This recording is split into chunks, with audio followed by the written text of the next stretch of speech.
Students of study high school, अस्सलाम वालेकुम। Chapter number 11 में स्टार्ट किया हुआ है। इसका टॉपिक था, लास्ट टाइम ने किया था मैकेनिकल नेचर, और आपके पास के साउंड जो है वो प्रोड्यूस होता है बाय वाइब्रेटिंग बॉडी। उसी के बाद नेक्स्ट जो हमारे पास टॉपिक आ रहा है आज के लिए वो है longitudinal nature of sound waves. ठीक है, टॉपिक में यहाँ पे मेंशन किया हुआ है। इट मीन्स के लास्ट टाइम हमने ये प्रूव किया था एक बेल या रेपरेटर्स के साथ कि वाकई साउंड जो ट्रैवल करता है वो किसी भी मीडियम की वजह से करता है। अगर तो मीडियम है तो साउंड ट्रैवल करेगा। इट मीन्स कि sound wave is a mechanical wave. Sound wave आपके पास एक मैकेनिकल वेव है। तो अब उसके बाद मैकेनिकल वेव की हमने दो टाइप्स पढ़ी थी चैप्टर 10 के अंदर। One is called transverse wave and the other one is called longitudinal waves. तो अब हमने ये प्रूव करना है कि क्या साउंड वेव का जो नेचर है वो लॉन्गिट्यूडनल वेव की तरह का है, क्यों है, ये ट्रांसवर्स वेव क्यों नहीं है, इसकी वजह क्या है, इसकी रीज़न क्या है। तो उसके लिए अगेन हम क्या करेंगे, एक एक्सपेरिमेंट परफॉर्म करेंगे। उसके ज़रिए हम बताएंगे कि क्या वाकई आपके पास इसका नेचर जो है वो लॉन्गिट्यूडनल नेचर है या नहीं जो है। उसके लिए सबसे पहले जो ऑपरेटर्स हमें रिक्वायर्ड होगा, वो जो ऑपरेटर्स है वो यहाँ पे मेंशन कर देते हैं। फर्स्ट टर्निंग फोर्क, एक सिंपल वैसे ही जैसे हमने लास्ट प्रैक्टिकल्स में किया था, एक्टिविटीज़ में किया था। एक हमें क्या चाहिए, टर्निंग फोर्क चाहिए। उसके बाद सेकंड रबर हैमर,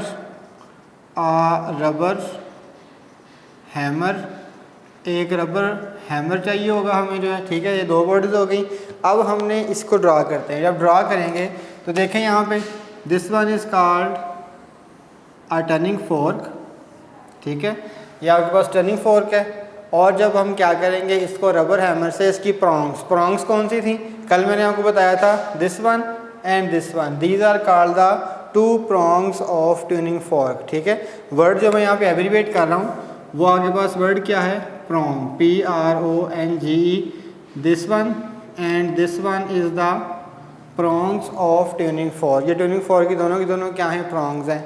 इसको हमने क्या किया, रबर हैमर से हिट किया। जब रबर हैमर से इसको हिट करेंगे उसके बाद ये क्या करेगा, वाइब्रेट करेगा। जब ये वाइब्रेट करेगा, पहले आपके पास यहाँ पे हम शो करवा देते हैं एयर पार्टिकल्स के, जो एयर पार्टिकल्स थे उनका बिहेवियर कैसा होगा। अभी हमने इसको रबर हैमर से हिट नहीं किया। रबर हैमर से हिट करने के पहले की बात बता रहा हूँ। पहले आपके पास यहाँ पे इसकी जो कंडीशंस हैं वो आपके पास इस तरीके की लाइंस हम यहाँ पे ड्रा कर देते हैं। सिमिलर कंडीशंस हैं, these are called air particles. जब आपके पास इसमें अभी हमने इसको वाइब्रेट नहीं करवाया, ठीक है, लेकिन जैसे ही हम क्या करेंगे, इसको वाइब्रेट करवाएंगे। वाइब्रेट करवाने के साथ फ़ौरन जो है ये क्या करेगा, मूव करेगा। इसकी प्रॉन्ग्स वो क्या करेंगी, वाइब्रेट करेंगी। और अगर आपके पास फ़र्ज़ करते हैं this condition is called its opposition and it will move from this to this position. ये दो पोजीशन तक क्या करेगा, मूव करेगा। अब दो पोजीशन में ड्रा कर ली, कौन कौन सी हैं। This one is position is called A and this position is called B. ये वैसे बहुत कम फासले पे होती हैं, जस्ट आपको अंडरस्टैंडिंग करवाने के लिए मैंने इसको क्या किया, ज़रा इसका फासला इंक्रीज़ कर दिया जो है।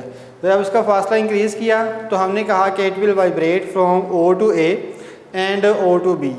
A and B are the extreme positions. जो A है और जो B है they are called the extreme positions. जो O है it is called the mean position of tuning fork prongs. ये प्रॉन्ग की क्या है, मीन पोजीशन है। और A और B तक जब वो वाइब्रेट करेगा रबर हैमर से हिट करने के बाद, तो वो दोनों इसकी क्या है, एक्सट्रीम पोजीशंस हैं। अब जब वो वाइब्रेट करेगा तो एयर पार्टिकल्स में क्या है, चेंजिंग्स आएंगी। चेंजिंग्स कैसी आएंगी, यहाँ पे इसको ड्रा कर देते हैं एक और डायग्राम के साथ। ये आपके पास prong, this one is tuning fork. अब देखें एयर पार्टिकल्स में जो आपके पास चेंजिंग है वो किस तरीके की आएगी। कहीं पे आपके पास उतने दरमियान जो डिस्टेंस है वो बहुत ही क्या हो जाएगा, कम हो जाएगा। और कहीं पे उनके दरमियान डिस्टेंस ज़्यादा हो जाएगा। इस तरीके की आपके पास क्या है, इसमें चेंजिंग्स आएंगी जो है। इट मीन्स कि इससे हमें अंदाज़ा क्या हुआ कि कहीं पे आपके पास क्या हो रही है, एयर कंप्रेस हो रही है, कहीं पे वो क्या हो रही है, रेयरफेक्शन हो रही है, मतलब एक्सपेंड कर रही है, जो एक्सपेंशन हो रही है, कहीं पे कंप्रेशन हो रही है। तो हमने कहा इतना सा हिस्सा जहाँ पे उसकी कंप्रेशन होगी, the portion where it is compressed is called compression, इसे हम क्या कहेंगे, कंप्रेशन कहेंगे। और जो आगे पास इतना सा हिस्सा जहाँ पे वो एक्सपेंड की थी दैट इज़ कॉल्ड रेयरफैक्शन और एक्सपेंशन, रेयरफैक्शन, या इसे हम क्या कह सकते हैं, एक्सपेंशन का नाम भी दे सकते हैं। It is also named as expansion. So इससे हमें आइडिया क्या हुआ कि जिसमें कंप्रेशन और रेयरफैक्शन प्रोड्यूस होती थी उन वेव्स का हमने क्या नाम रखा था, लॉन्गिट्यूडनल वेव्स। तो लिहाजा इसमें भी आगे पास कौन सी वेव्स होंगी, ये लॉन्गिट्यूडनल वेव्स होंगी। क्यों लॉन्गिट्यूडनल वेव्स हैं, because it produces compression and rarefaction. If they are producing crust and rough then they are called transverse waves. अगर इसमें क्रस्ट और ट्रफ पैदा हो रही होती तो हमने बताना था कि ये आपके पास कौन सी वेव्स हैं, जो वो ट्रांसवर्स वेव्स हैं। लेकिन हमने इसको ऑब्ज़र्व किया, ऑब्ज़र्व करने के बाद आपके सामने देखा इसमें कंप्रेशन और रेयरफैक्शन प्रोड्यूस हो रही हैं। लिहाजा जिस वेव्स में कंप्रेशन और रेयरफैक्शन प्रोड्यूस करवाई जाती हैं और जो वेव मूव करती हैं along the propagation of wave, they are called longitudinal waves, जो है। ठीक है जी। तो ये आपके पास छोटा सा टॉपिक था जिसमें मैंने बता दिया कि वाकई इसका जो आपके पास नेचर है वो कौन सा है, लॉन्गिट्यूडनल नेचर है, जो है। इसके बाद जो नेक्स्ट हम स्टार्ट कर रहे हैं वो है जो हमारा नेक्स्ट जो आज का मेन टॉपिक होगा। अगेन इसको टॉपिक को मैं मेंशन कर देता हूँ। Topic name is, topic is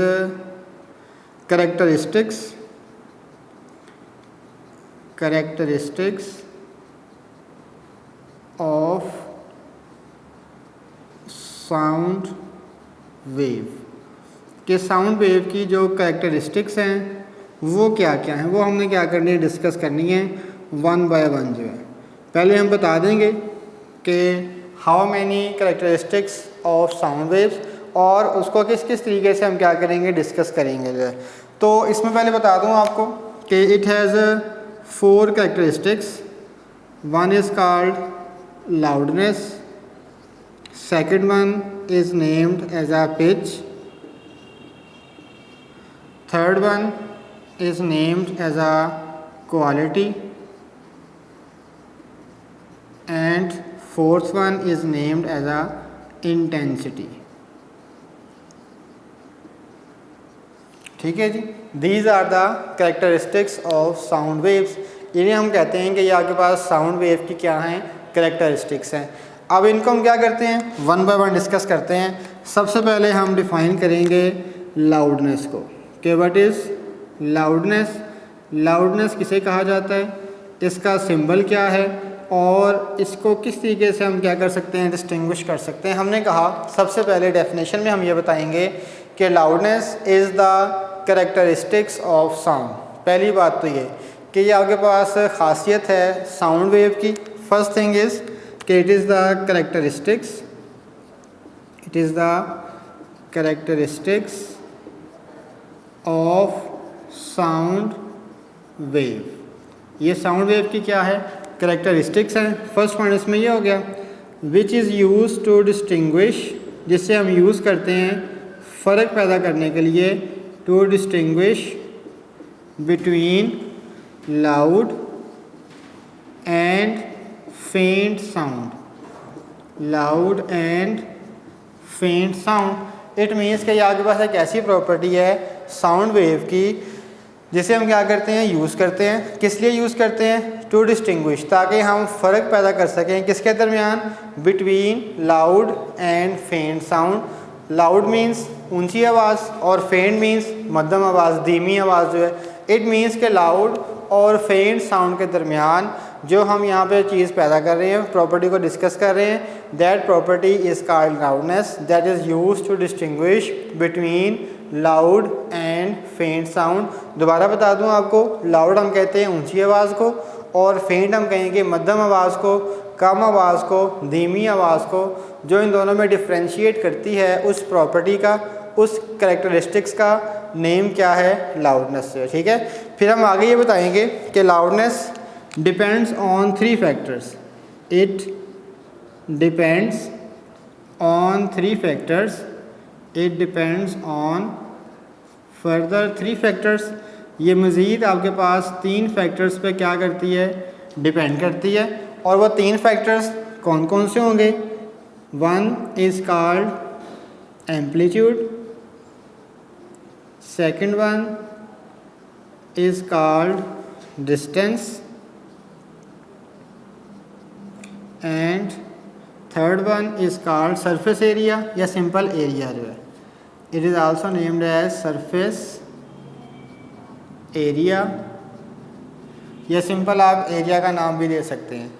अब डियर स्टूडेंट्स हमने यहाँ पे बताना क्या है कि एम्पलीट्यूड का, डिस्टेंस का और सरफेस एरिया का क्या रिलेशन है किसके साथ, लाउडनेस के साथ जो है, how they are related with amplitude, distance and surface area. So हम सबसे पहले बता रहे हैं एम्पलीट्यूड के बारे में। एम्पलीट्यूड के बारे में मैंने आपको पहले बताया था, चैप्टर नंबर 10 के अंदर पढ़ा था हमने। It is the maximum distance from the main position of a body. किसी भी बॉडी का अपनी मेन पोजीशन से जो मैक्सिमम डिस्टेंस है that is called it's amplitude. और उसको हमने कर्व के साथ भी शो करवाया था कि आपके पास जो मैक्सिमम डिस्टेंस है, जो मैक्सिमम पीक वैल्यू होती है that is called the amplitude. तो अब यही हमने बताना है कि एम्पलीट्यूड का और लाउडनेस का एक दूसरे के साथ क्या रिलेशन है। They are directly proportional to each other और they are inversely proportional to each other. तो सिंपल से हम बताएंगे सबसे पहले अगर हम लाउडनेस को रिलेट कर रहे हैं तो इट इज़ डायरेक्टली प्रोपोर्शनल, ये आपके पास डायरेक्टली प्रोपोर्शनल है किसके, to the loudness. Amplitude is directly proportional to the loudness. अब इसकी कोई कॉमन एग्जांपल देखते हैं जिससे हम एग्जांपल से ये बताएंगे कि क्या वाकई आगे पास इसकी जो वैल्यू है वो उसके डायरेक्टली प्रोपोर्शनल है। क्या एम्पलीट्यूड को इंक्रीज़ करने से लाउडनेस बढ़ती है, क्या एम्पलीट्यूड को डिक्रीज़ करने से लाउडनेस डिक्रीज़ करती है। इज़ इट पॉसिबल, क्या ऐसा पॉसिबल है। इसके लिए कॉमन सी एग्जांपल है और उस एग्जांपल को आगे पास हम ईज़िली ऑब्ज़र्व भी कर सकते हैं। जब आप देखते हैं, फ़र्ज़ करें an equaliser of a speaker.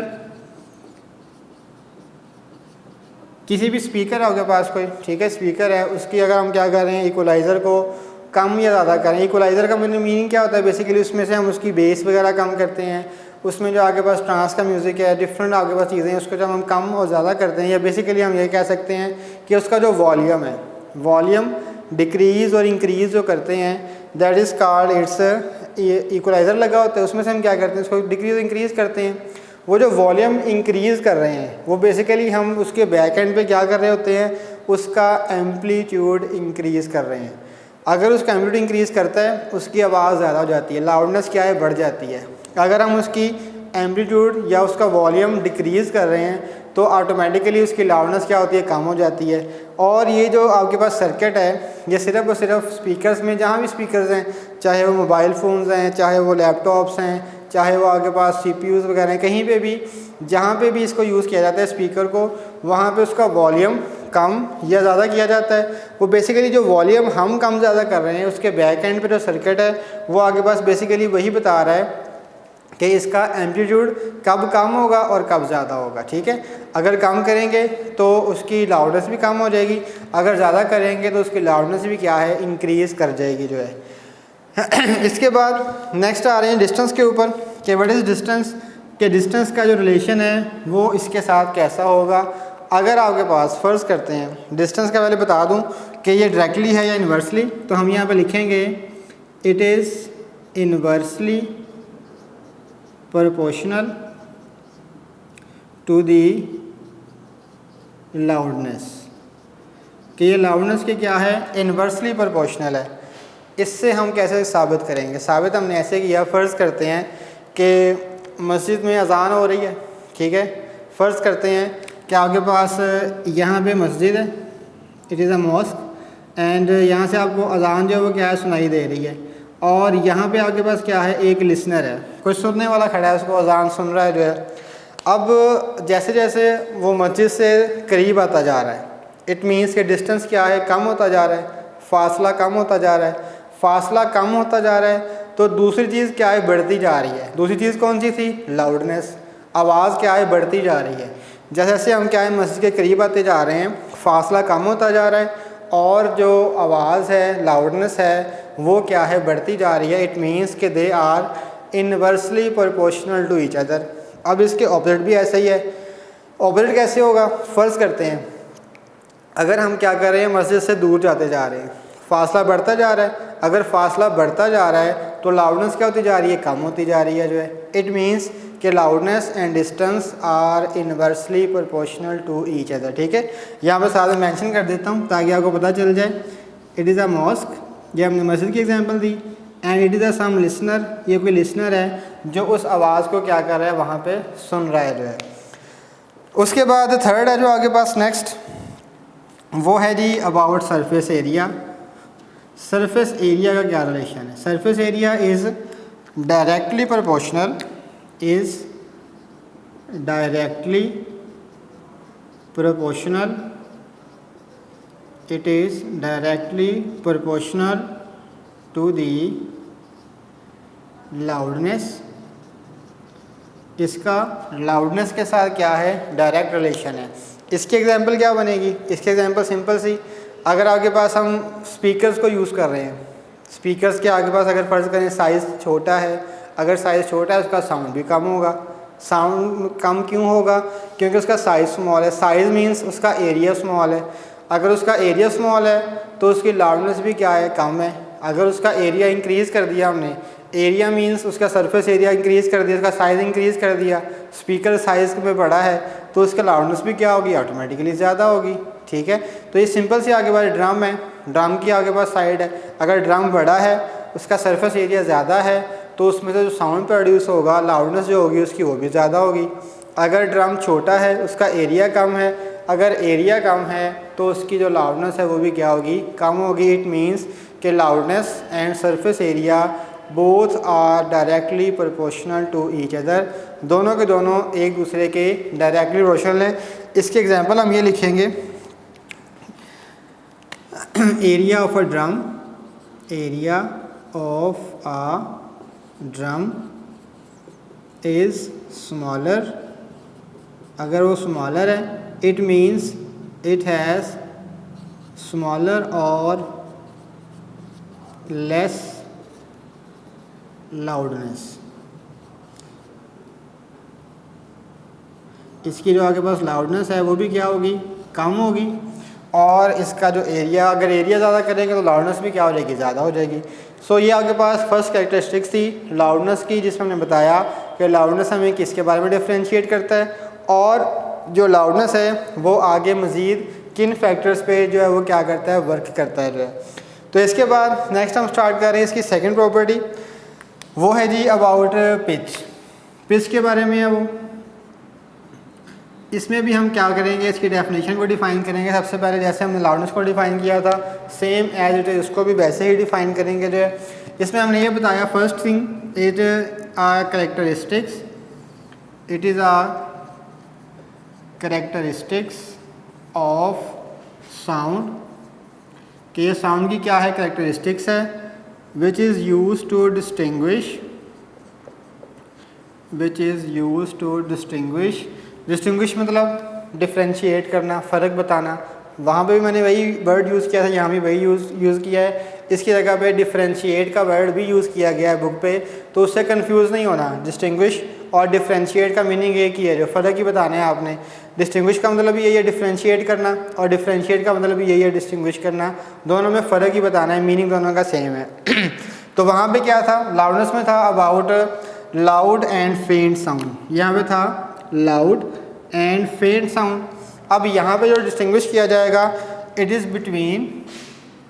Between shrill and grave sound, कि it can use be distinguish between shrill and grave sound.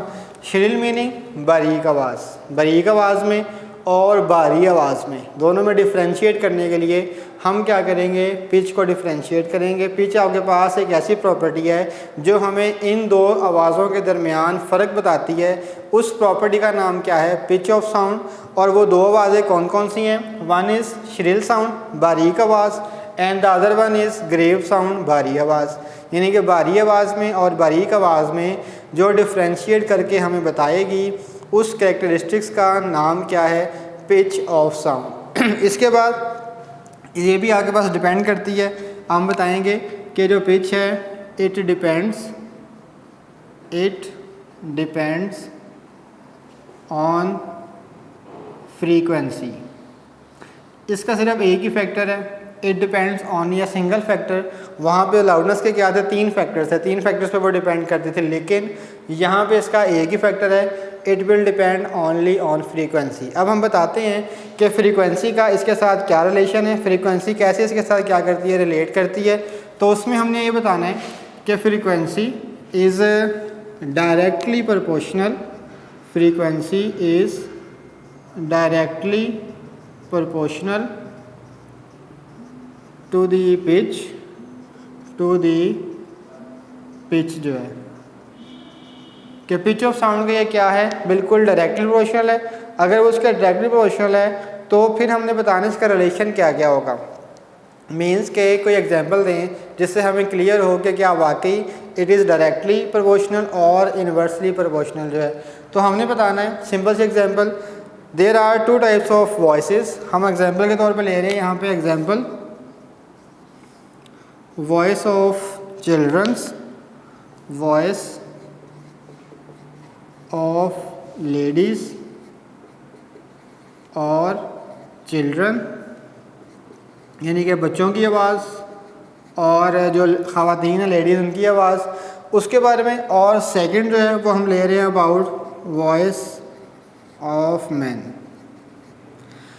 इन दो आवाज़ों में डिफ्रेंशिएट करते हैं, देखते हैं कि पिच के मुताबिक इसमें से किसकी पिच हाई है और किसकी पिच लो है जो है। तो अगर आप देखें लेडीज़ की और बच्चों की आवाज़ बारीक आवाज़ होती है। बारीक आवाज़ means they will very high frequency, इनकी फ्रीक्वेंसी क्या होगी, हाई फ्रीक्वेंसी है जो है। इट मीन्स यहाँ पे साथ लिख देते हैं, इट हैव हाई फ्रीक्वेंसी।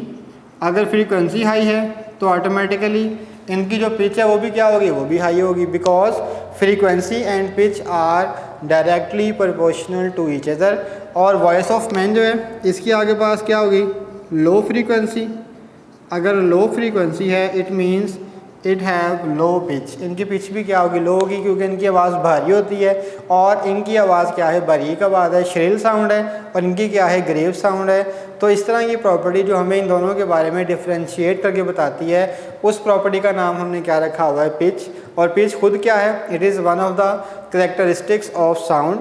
और इसके बारे में उसने बताया कि इसका जो रिलेशन है वो पिच के साथ वो क्या है, एक दूसरे के डायरेक्टली प्रोपोर्शनल है। ये हम पहले रिलेशन पहले भी बता चुके हैं। अगर आपके पास इनकी डेफिनेशंस आती हैं तो पिच की डेफिनेशन यहाँ लिखी है, और फ्रीक्वेंसी की डेफिनेशन है वो जो हम चैप्टर 10 में पढ़ के आए थे उसी को आप यहाँ पे रिपीट कर सकते हैं, लिख सकते हैं, क्योंकि रिव्यू क्वेश्चंस में इसके बारे में क्वेश्चन लिखा हुआ है कि how can you differentiate between frequency and pitch of sound. Frequency के बारे में और पिच ऑफ साउंड के बारे में डिफ्रेंशिएट करना है। डिफ्रेंशिएट में आप क्या बताएंगे, दोनों की डेफिनेशन, दोनों को किसकी, पिच ऑफ साउंड की एंड फ्रीक्वेंसी की जो है। और उसके बाद फ्रीक्वेंसी का रिलेशन बताएंगे कि फ्रीक्वेंसी का और पिच का आपस में रिलेशन क्या है, और उन्हें बता दिया they are directly proportional to each other. फिर आगे कोई एग्जांपल देंगे जिससे हम बता सकें कि जिसकी हाई पिच है उसकी हाई फ्रीक्वेंसी है, जिसकी लो पिच है उसकी लो फ्रीक्वेंसी है, because frequency and pitch are directly proportional to each other. ठीक है, तो dear students of city high school, आपको मैंने बता दिया। लास्ट पे आपके पास 2 हमने डिस्कस किए हैं, 2 जो है वो इंशाल्लाह नेक्स्ट लेक्चर में डिस्कस की जाएंगे। इसकी प्रॉपर्टीज़ जो हैं, कैरेक्टरिस्टिक्स जो हैं, लाउडनेस, ये आपको अलग से शॉर्ट में भी आ सकता है और फ्रीक्वेंसी भी शॉर्ट में आ सकती है। चैप्टर 11 से अगर हम स्कीम के मुताबिक देखें तो पिछले बोर्ड के पेपर्स में इसमें जो है वो लॉन्ग क्वेश्चंस कम आते हैं, इसमें तो शॉर्ट जो है इन्वॉल्व ज़्यादा होते हैं, इसलिए आप भी कोशिश कीजिए इसको शॉर्ट के लिए याद कीजिए। लेकिन अगर लॉन्ग में आया तो ये जो टॉपिक है कैरेक्टरिस्टिक्स ऑफ साउंड वेव, इसको लॉन्ग में डिस्कस किया जाएगा। तो इसी के साथ सिटी हाई स्कूल की तरफ से अल्लाह हाफिज़।